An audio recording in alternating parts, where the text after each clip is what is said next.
What's up, Mavs fans? You're watching Dallas Mavericks Today by Chat Sports. I am Harrison Graham. The Mavs, as you know, are keeping their pick. They stayed at the number 10 selection, and rumors and reports have come out that trading that pick for an asset, a win-now piece, seems to be the most likely avenue for Dallas. So we're going to explore some trade targets that the Mavericks could acquire by using the number 10 pick in a trade package. ESPN.com's Tim MacMahon, he mentioned this. He says the Mavs kept their pick but maintained their streak of never moving up in the lottery. That's unbelievable.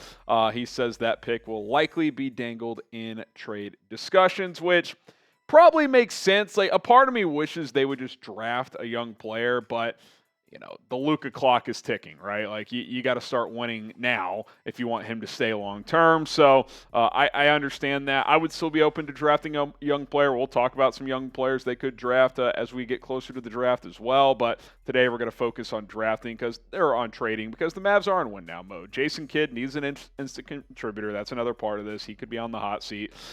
They can't wait a couple years for someone to develop with his hot seat situation and with Luka wanting to win now. So that is just the reality. Now, Jake Fisher of Yahoo Sports threw this out there as well, just to kind of double down on the idea that trading the pick is most likely. He says there are other team rival executives already pinning as a potential trade candidates. Dallas avoided disaster by landing its top 10 protected pick in that number 10 spot, and the Mavs are certainly expected to explore the market for that selection in hopes of adding to their all-star backcourt of Luka and Kyrie. Obviously, got to re-sign Kyrie, but indications continue to be that that is the most likely scenario. Now, what is the percent chance that the Mavs trade the number 10 pick? Is it 50%? Is it 100? Is it 71%? Throw a number out there.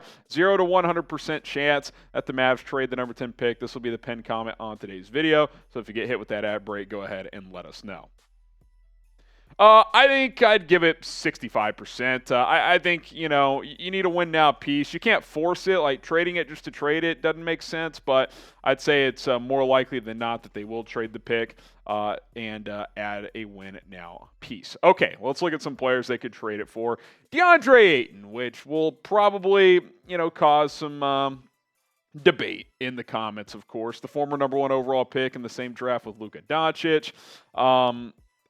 I do wonder, is Ayton worth the number 10 pick? I know he's a good player. I think he could be better elsewhere than he's been in Phoenix. I don't think him and Monty Williams got along. Maybe with Monty leaving, they end up keeping him. Who knows? But, you know, he signed that offer sheet with Indiana last year, so he was certainly comfortable leaving. When you look at his raw numbers, you're like, okay, he's a good player, right? Double-double machine, efficient from the field. I do wish he gave more defense and rim protection. I think that's an area of his game that he underachieves in, honestly, because I think he's athletic enough to do it, but that's just not something he's good at. But I still don't know if I would trade the number 10 pick. But he's a name that's going to be linked to Dallas. He's going to be linked to trade rumors. So, you know, you could certainly do worse than DeAndre Ayton. If he comes in and gives you 18 and 10, that's certainly valuable. It's just, is he a big-time piece in the playoffs? History would suggest that he is not. So that is something to consider. Now, would you give up the number 10 pick to land the Phoenix Suns center? Type Y for yes, type N for no.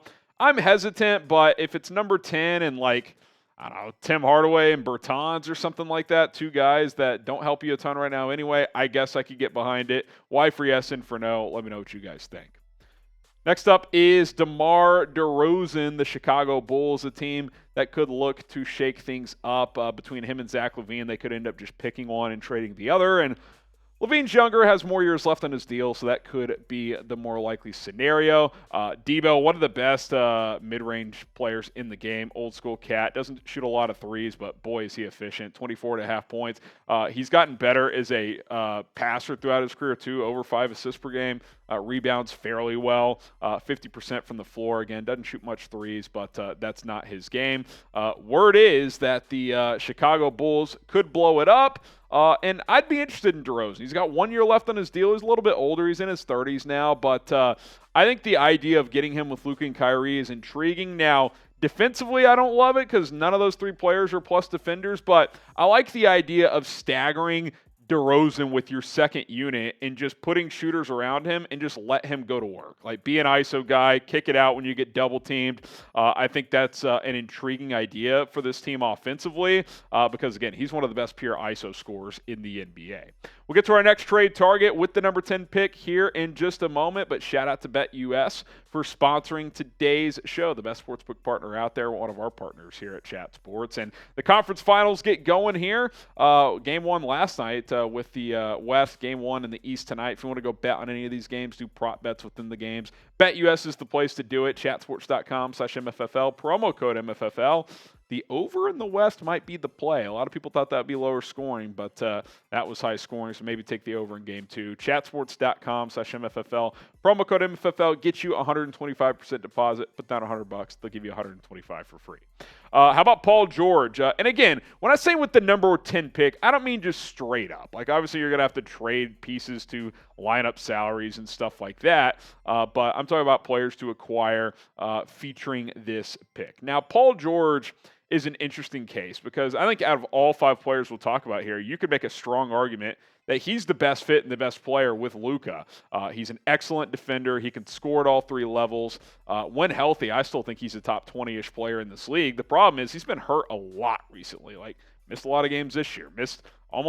He may have missed over half the season the year before. Like, he's had shoulder problems. He's 33 now. So it's kind of like, okay, I like Paul George, but is he going to be healthy for the playoffs? I don't know. He wasn't this year once again. So that's something to consider. Now, on the flip side of that, that could cause him to be cheaper, right? Like, maybe you give up number 10 and a couple of salary fillers, and that's it. Like, you may not have to give up a Jaden Hardy or a Josh Green necessarily. Maybe you would. I'm not sure.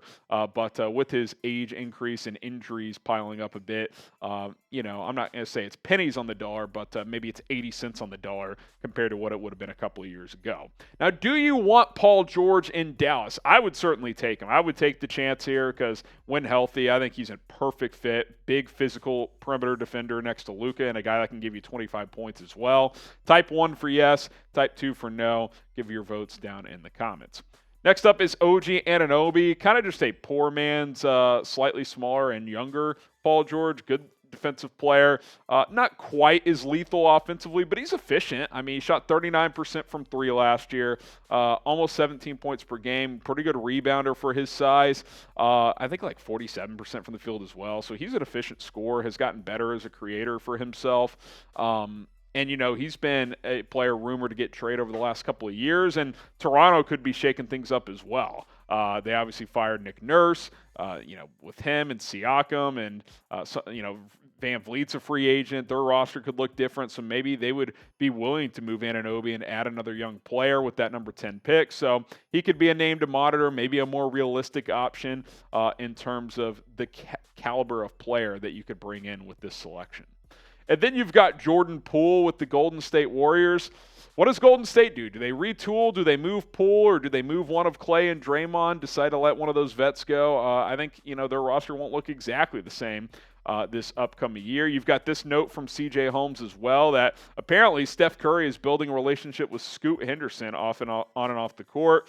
Warriors have some young guys that could look for a change in scenery. And then Portland with the third pick, Houston with the fourth pick are reportedly shopping their picks. Just a thought. So what Holmes is saying is, what if Golden State really shakes things up, moves up to draft Scoot Henderson, but a thought off of that thought is, okay, what if they want to move up, but they can't quite get to 3 or 4, but they like someone else in the draft? Maybe they trade up to 10 with Dallas to try and go younger again. Because, again, Steph, Clay, Draymond, these guys aren't going to play forever.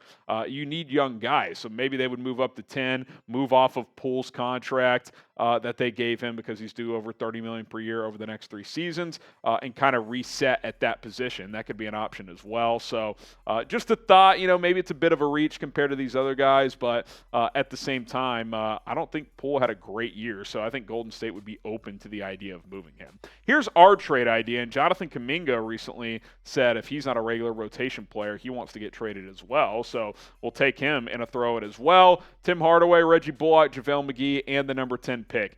Is that enough? I don't know. I know this. Poole's contract isn't great. Kuminga's not happy. They get a top 10 pick. JaVale McGee was horrible this year, but he's been good with the Warriors before, and he's a decent backup center option. Bullock would fit in well there, just catch and shoot and play defense. So Hardaway would probably fit in well as well. So could be an interesting idea.